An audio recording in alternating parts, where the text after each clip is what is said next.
January 17th, 1940. Wright Field, Dayton, Ohio. The air inside Hangar B smelled of burnt oil and cold metal. Snow drifted through the cracks in the corrugated steel walls, settling on blueprints spread across a wooden workbench. Outside, the temperature had dropped to 12 degrees below zero, but inside, beneath a single flickering work lamp, a man's hands moved with the precision of a surgeon. His name was Samuel Heron, though the other engineers had begun calling him something else: the mad Irishman, the lunatic, the man who doesn't sleep. He didn't care. His fingers traced the edge of a cylinder head, feeling for imperfections invisible to the naked eye. Around him, the hum of a nation not yet at war continued, oblivious. But Heron knew something they didn't. He knew that wars were won not by generals or politicians, but by the invisible margins of engineering, by fractions of horsepower, by degrees of temperature tolerance, by the willingness of one man to ignore every order he'd been given. The engine block before him was not supposed to exist. It violated 3 separate directives from the Army Air Corps. It exceeded the weight limitations set by the procurement office. It used materials that had been explicitly forbidden. And yet, in the dim light of that January morning, as frost formed on the windows and the rest of Wright Field slept, Samuel Heron tightened the final bolt on what would become the most powerful aircraft engine ever conceived. An engine that would carry American bombers across oceans. An engine that would rewrite the mathematics of aerial warfare. An engine built entirely in defiance of the men who were supposed to know better. He stepped back, wiping grease from his hands onto a rag that had long since given up absorbing anything. The engine sat there, silent and massive, a monument to obsession. In 6 months, commanders in Berlin and Tokyo would begin receiving reports that made no sense.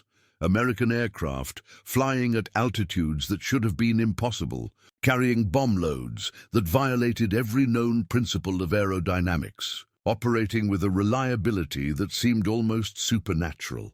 They would search for explanations in captured technical manuals, in interrogated pilots, in the wreckage of shot-down planes. But the real answer would remain hidden in this moment, in this freezing hangar. In the stubborn refusal of one man to accept the limitations that others insisted were absolute. Heron lit a cigarette, his breath visible in the cold air. Tomorrow he would face the tribunal. Tomorrow they would demand explanations for the unauthorized expenditures, the diverted materials, the countless regulations he had simply ignored. Tomorrow they would threaten court-martial, discharge, disgrace. But tonight, the engine existed, and that was enough to understand why Samuel Heron stood in that hangar, why he had risked everything to build something he had been explicitly ordered not to build. One must first understand the peculiar crisis facing American aviation in the winter of 1939. The war in Europe had begun 4 months earlier. Poland had fallen in weeks. France cowered behind the Maginot Line, and American military planners, watching from across the Atlantic, had begun to perform calculations that yielded increasingly disturbing results. The Boeing B-17, America's newest heavy bomber, could carry 4,800 pounds of bombs across a range of roughly 2,000 miles. On paper, this seemed adequate, but the calculations revealed a darker truth. To reach Berlin from England and return safely, the B-17 would need to carry additional fuel, which meant reducing bomb load. To defend against fighter interception, it would need more ammunition, heavier armor, more weight. To operate effectively at the altitudes necessary to avoid flak, it would need pressurization systems, oxygen equipment, still more weight. By the time military planners finished adding everything necessary for actual combat operations, the B-17's theoretical capabilities had evaporated into mathematical impossibility. The problem was the engine. The Wright R-1820 Cyclone that powered early B-17s produced 1,200 horsepower. Impressive for its time, but insufficient for the demands of strategic bombing. American engineers had been working on more powerful alternatives, But they had been working conservatively, incrementally, following the established wisdom that engine development was a process of careful, measured progress. Each new design added perhaps 50 horsepower, perhaps 100. At this rate, the engine needed to fight the coming war would be ready sometime around 1945. Samuel Heron believed they were thinking about the problem wrong. Born in Ireland in 1891, Heron had spent his youth not in universities, but in workshops, learning engineering the old way, by touch, by failure, by the accumulated wisdom of men who built things with their hands. He had come to America in 1921, bringing with him theories about engine cooling that most American engineers considered eccentric at best. He spoke with an accent that made procurement officers suspicious. He had a habit of ignoring chains of command.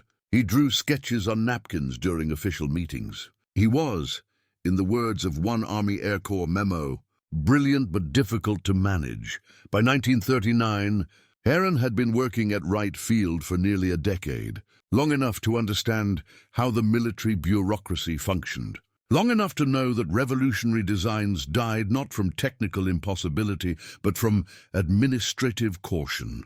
He had watched promising projects suffocate under layers of review committees, safety protocols, and procurement regulations designed to prevent failure, but that also prevented innovation. He had learned that if you wanted to build something truly new, something that broke the existing paradigms, you could not ask permission. You could only build it and present them with an accomplished fact.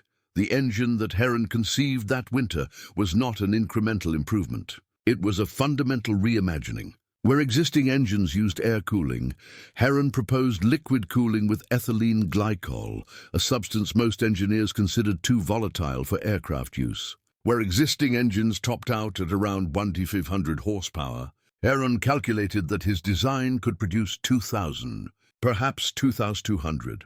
Where existing engines required elaborate maintenance schedules, Heron's design used simpler, more robust components that could be serviced by mechanics with basic training. He presented his preliminary designs to the procurement office in November 1939. They rejected them in December. Too radical, they said. Too risky. The materials were unproven. The cooling system was too complex. The entire concept violated established principles of aircraft engine design. They suggested he submit a revised proposal in 6 months, something more conventional, something that wouldn't frighten the oversight committees. Heron nodded politely during the meeting. He thanked them for their time, and then he returned to Hangar B and began building the engine anyway. The German engineers believed they had achieved perfection. In the summer of 1940, as the Luftwaffe prepared for the aerial assault on Britain, German technical journals brimmed with confidence about the superiority of their aircraft engines. The Daimler-Benz DB 601, which powered the Messerschmitt Bf 109, represented the culmination of German engineering philosophy, precision manufacturing, careful optimization, systematic refinement of proven concepts. It produced 175 horsepower, more than adequate for the lightweight fighters Germany had designed. German pilots expected to dominate the skies through superior tactics and superior engineering. What they expected was air combat on their terms, at altitudes where their engines performed optimally, against opponents who followed conventional design philosophies. What they experienced beginning in 1941 was something else entirely. American bombers began appearing at altitudes the German fighters struggled to reach. They carried bomb loads that German intelligence insisted were impossible given the aircraft's known specifications. They absorbed damage that should have been catastrophic, flak strikes that punctured fuel tanks, fighter attacks that shredded control surfaces, and continued flying. Most baffling of all, they maintained formation integrity with a mechanical reliability that German commanders found incomprehensible. Luftwaffe after-action reports from 1942 and 1943 are filled with frustrated notations about American aircraft that should have failed but didn't. that exceeded performance specifications without explanation. The Japanese experience mirrored Germany's. Zero fighter pilots, accustomed to dominating Pacific skies through superior maneuverability and climb rate, found themselves facing American aircraft that simply climbed above them and stayed there. Japanese technical intelligence units captured intact American engines and disassembled them, searching for the secret. They found components that seemed crude by Japanese standards, less precise machining, simpler assembly methods. And yet these engines produced more power, ran longer between failures, and tolerated combat damage that would have destroyed Japanese engines. The mathematical calculations didn't make sense. The Americans were violating fundamental principles. What neither German nor Japanese intelligence understood was that they were encountering not just a better engine, but a different philosophy of engineering itself. Samuel Heron had not built a more precise version of existing engines. He had built an engine designed around different assumptions. Assumptions about mass production, about field maintenance, about the messy realities of combat operations versus the clean abstractions of laboratory testing. The engine he had created in that freezing hangar in January 1940 was the Wright R-3350 duplex Cyclone, and by 1943 it was powering the B-29 Superfortress, an aircraft so far beyond existing capabilities that it seemed to belong to a different era of technology. But in January 1940, none of this had happened yet. In January 1940, there was only a man in a hangar working by lamplight, building something he had been ordered not to build. The documented evidence of Heron's unauthorized work survives in scattered fragments. A requisition form dated January 23, 1940, requesting specialized steel alloys for experimental purposes, signed with the name of a supervisor who later claimed he never authorized it. A work order from the machine shop, stamped Priority Confidential, that directed technicians to manufacture cylinder heads to specifications that matched no approved design. A memo from the supply sergeant, noting irregular withdrawals of ethylene glycol from base stores. By February, rumors had begun circulating. Engineers working on approved projects would arrive at the workshops to find equipment missing, materials diverted, machinists occupied with components that belonged to no official program. Questions were asked. Heron deflected them with technical jargon and vague references to consultative work. He had a genius for bureaucratic camouflage, for making his unauthorized project appear to be some obscure extension of legitimate research. He submitted progress reports on approved projects while secretly documenting the engine's development in personal notebooks. Kept in his locker, the test data from those notebooks reveals the magnitude of what he was attempting. On March 3, 1940, the first cylinder assembly was mounted on a test stand and fired. It ran for 17 seconds before overheating and seizing.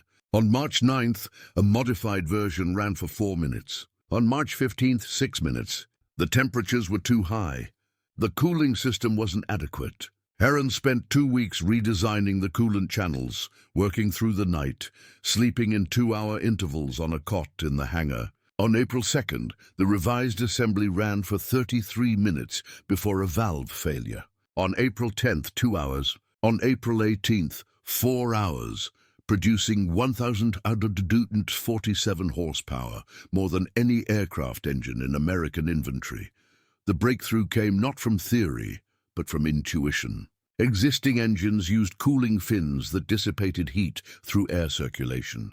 Heron had designed liquid cooling channels that ran through the cylinder walls, but the initial configurations created hotspots where coolant flow was insufficient. Traditional engineering would have suggested elaborate computational fluid dynamics studies, weeks of analysis. Heron instead walked to the base cafeteria, ordered coffee, and watched how the liquid swirled when he stirred it. He returned to the hangar and redesigned the coolant channels with curved baffles that induced turbulent flow, forcing the liquid to mix continuously rather than flowing in straight lines. The modification violated every principle of efficient fluid dynamics. It increased pumping resistance and reduced overall flow rate, but it eliminated the hotspots. On May 7, 1940, the complete engine, 18 cylinders, 2 rows of 9, configured in a radial pattern, ran continuously for 12 hours at 2,000 horsepower. Heron stood beside it, monitoring temperatures, listening to the rhythm of combustion, feeling the vibrations through the test stand's steel frame. At hour 11, a small crowd had gathered, other engineers, mechanics, pilots who had heard rumors of something extraordinary happening in Hangar B. They watched in silence as the engine ran, hour after hour, producing power levels that shouldn't have been possible, operating at temperatures that should have caused catastrophic failure, maintaining stability that defied conventional engineering wisdom. At hour 12, Heron shut it down. The sudden silence felt heavy, profound. Someone started clapping. Others joined. Heron didn't acknowledge them. He was already making notes, documenting measurements, identifying modifications for the next test. He knew what they didn't, that building the engine was only half the battle. The other half was convincing the men who made decisions that what they were seeing was real. The tribunal convened on May 15, 1940, in a conference room that smelled of furniture polish and stale coffee. 5 officers sat behind a long table, their uniforms pressed, their expressions ranging from skepticism to outright hostility. The charges were read: unauthorized expenditure of military resources, violation of procurement protocols, insubordination, willful disregard of direct orders. The potential consequences were enumerated: court-martial, discharge, possible criminal charges for theft of government property. Heron stood before them in oil-stained work clothes, a leather folder under his arm containing test data. He had not shaved in 3 days. He looked like what he was, a mechanic who had been living in a workshop, obsessed with the machine. The lead officer, a colonel named Henderson, who had spent his career managing budgets and schedules, opened the questioning. "Mr. Heron, do you understand the seriousness of these charges?" "I do. And do you deny that you diverted materials, equipment, and personnel to an unauthorized project?" "I don't deny it." "Then perhaps you can explain why we shouldn't immediately remove you from this facility and initiate proceedings for court-martial." Heron opened the folder. He extracted a single sheet of paper and placed it on the table in front of Henderson. It was a performance graph, plotting horsepower against time. The curve climbed steadily to 2,000 horsepower and stayed there, flat and stable for 12 hours because, Heron said, "I've built the engine that's going to win the war." Henderson glanced at the graph. "This data is falsified. These numbers are impossible. The engine is in Hangar B. You can verify the data yourself, even if these numbers were accurate, which I don't believe. This engine is too heavy for current aircraft designs. It's useless. Then we build new aircraft designs? That's not how military procurement works, Mr. Heron. We don't design aircraft around engines. We design engines for aircraft. With respect, Colonel, that's exactly backwards. The engine determines everything: range, payload, altitude, survivability. Build the best engine possible, and the aircraft designs will follow. Build mediocre engines to fit existing aircraft, and you'll fight the next war with the capabilities of the last one." The debate continued for 3 hours. Heron presented test data, thermal analysis, metallurgical studies. The officers countered with regulations, procedures, budget constraints. It was an argument between 2 different conceptions of how innovation occurred. The official view, which held that progress came through careful planning and committee oversight, and Heron's view, which held that progress came from individuals willing to ignore the committees and build things that weren't supposed to be possible. In the end, it was not Heron's data that saved him. It was timing.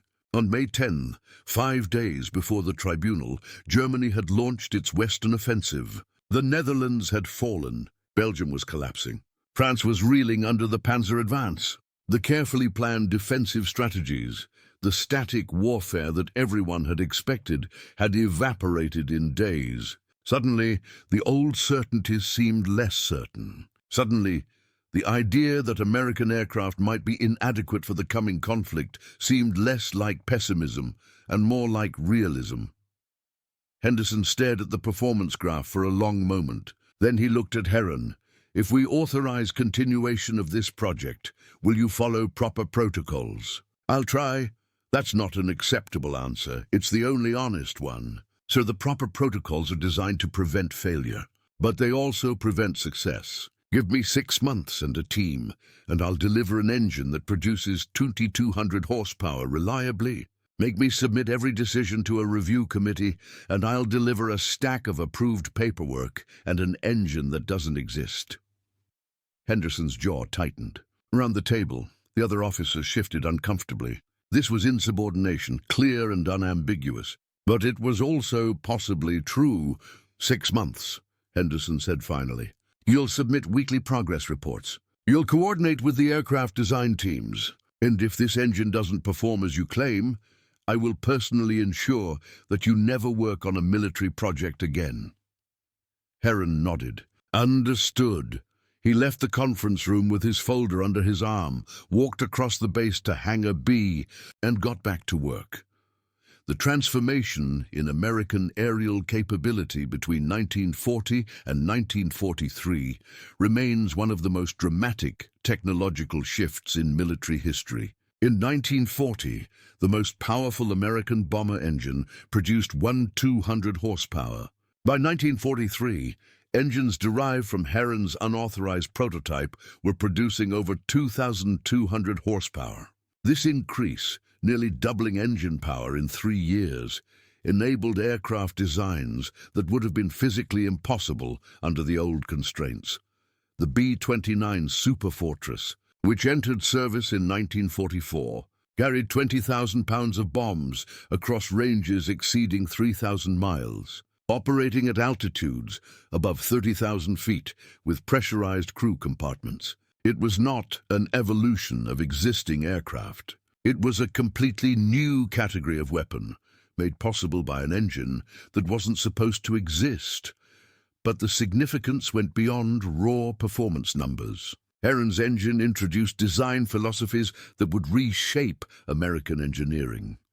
It prioritized reliability over precision, maintainability over optimization, robust performance under imperfect conditions over peak performance under ideal conditions. These were not the values of peacetime engineering, which could afford to chase perfection. These were the values of wartime engineering, which had to chase effectiveness.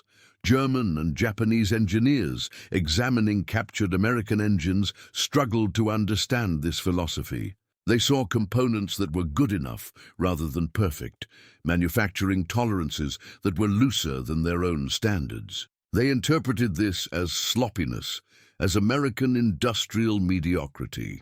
What they missed was that good enough components that could be mass-produced and field-repaired were strategically superior to perfect components that required specialized manufacturing and expert maintenance. The Americans had not lowered their standards. They had redefined what standards mattered. The symbolic object that came to represent this difference was not the engine itself, but something smaller, the spark plug. American spark plugs were simple, robust, designed to be replaced in minutes by mechanics with basic training. German spark plugs were precision instruments, beautifully machined, requiring careful installation and adjustment. In laboratory conditions, the German plugs performed slightly better. In combat conditions, in the hands of exhausted mechanics working in muddy fields at 3 in the morning.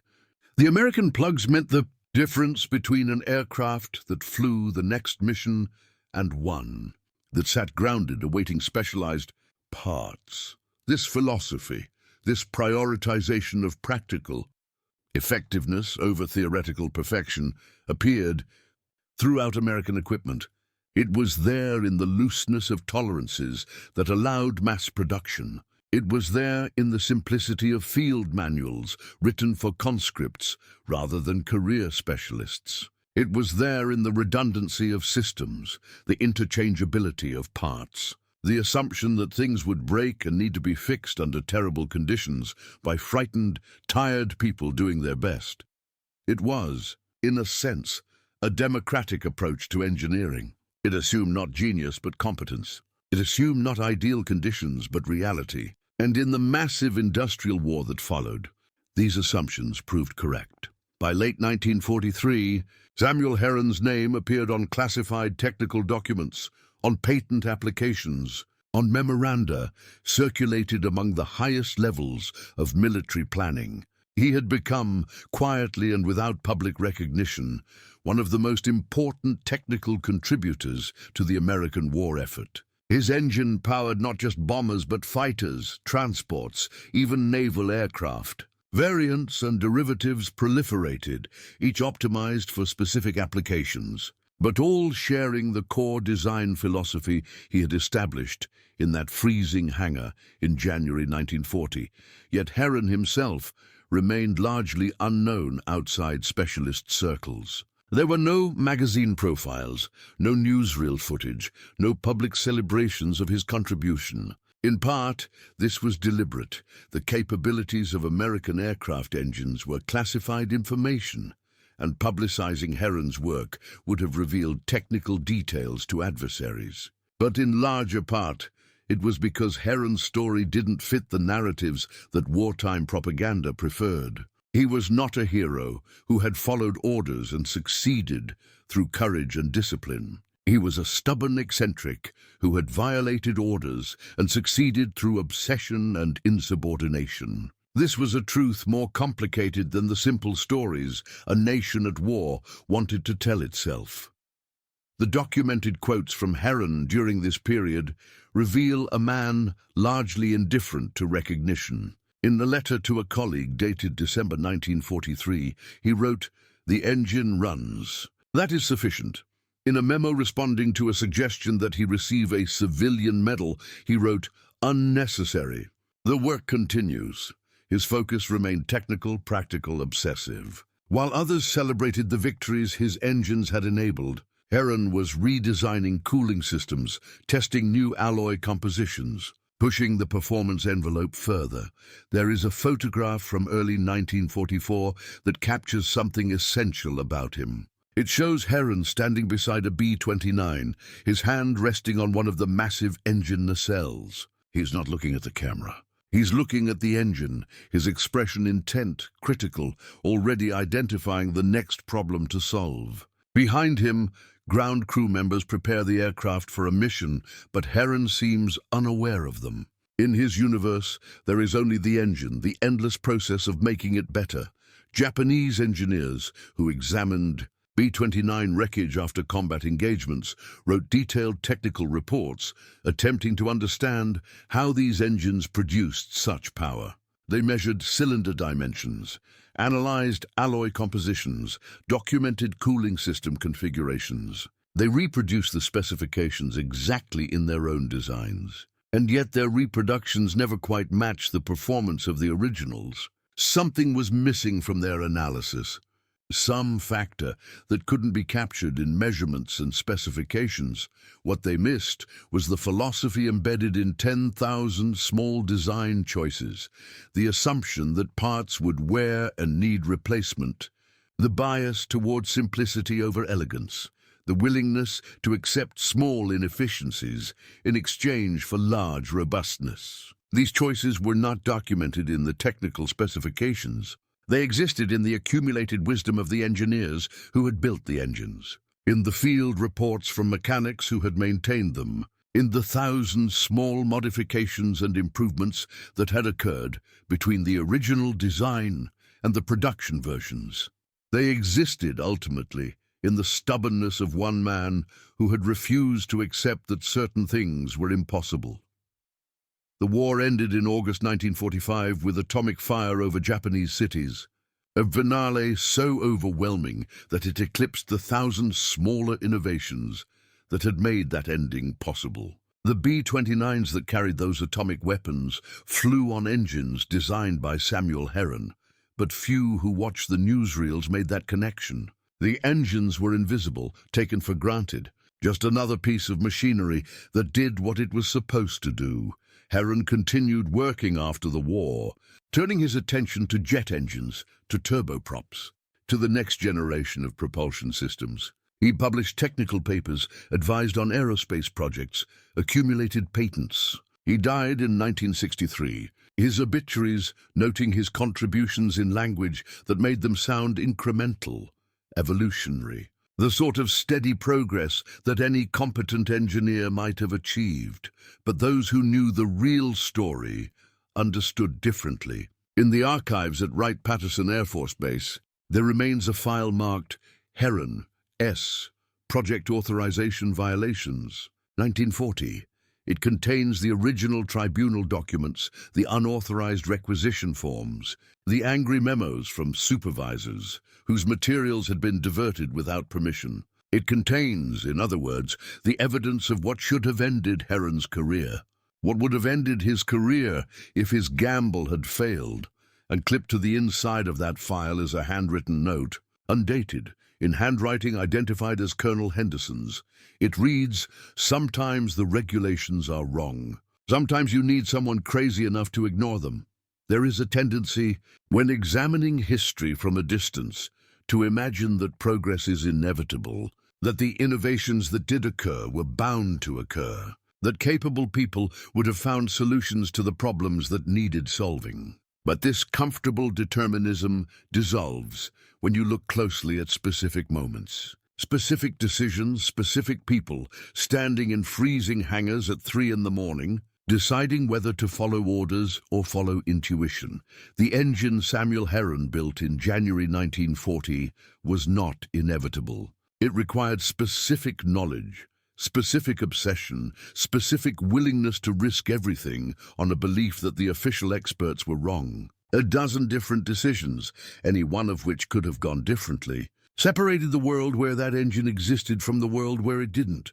If Henderson had been less conflicted, more certain in his bureaucratic authority, Heron would have been court-martialed in May 1940, and the engine would have been dismantled, its innovative design scattered across forgotten technical reports. If Heron had been more reasonable, more willing to compromise, more cautious about risking his career, he would have submitted to the review process, and the engine would have been delayed, diluted, diminished into something conventional. The margin between success and failure, between the world that happened and the world that might have happened, was the width of one man's stubbornness. This is perhaps the real lesson of the impossible engine, not that American engineering was superior, not that democracy produces better weapons, not any of the comfortable ideological conclusions that might be drawn, but something simpler and more unsettling. Progress depends on people crazy enough to ignore the rules, and systems wise enough to tolerate them. It depends on the paradox of order and chaos, structure and rebellion, operating in tense, productive conflict. The German and Japanese engineers were not less capable than their American counterparts. They were not less intelligent, less dedicated, less innovative, but they worked within systems that punished deviation, that insisted on following established procedures, that treated insubordination as unforgivable regardless of results. When Heron violated protocol and succeeded, the American system, grudgingly and with great reluctance, made room for that success. When German or Japanese engineers violated protocol, regardless of whether they succeeded or failed, the system crushed them.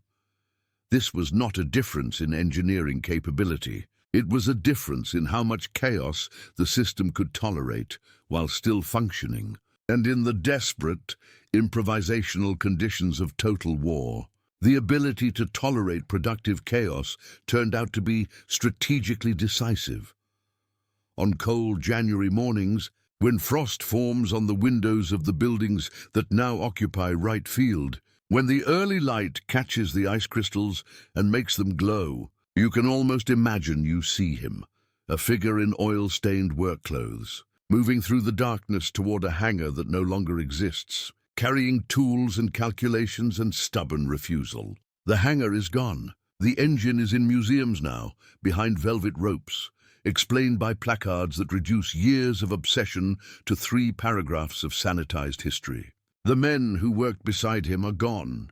The pilots who flew aircraft powered by his engines are gone. The bureaucrats who tried to stop him are gone. But the engine still exists, not just in museums, but in philosophy, in the approach to problems that says the first answer, the safe answer, the approved answer is not always the right answer. It exists in every engineer who looks at official specifications and thinks, I can do better than this. It exists in every innovation that begins not with permission, but with the decision to build first and ask forgiveness later. The spark plug, that simple, robust, easily replaced component, became standard not just in American aircraft, but in aircraft worldwide. Today, somewhere, a mechanic is replacing 1 in 2 minutes, unaware that this simple act embodies a philosophy of engineering that helped win a war. The plug is unremarkable, ordinary, taken for granted, which is exactly the point. The greatest innovations are the ones that become invisible, that work so reliably and so consistently that people forget they were once considered impossible. Samuel Heron built an engine that shouldn't have existed, in defiance of orders, in violation of regulations, because he believed that the possible was larger than the approved. He was right. And somewhere in that cold January morning in 1940, in that moment when he tightened the final bolt and stepped back to look at what he had created, he changed not just the course of a war, but the possibilities of what engineering could be. The engine ran, and that, in the end, was sufficient.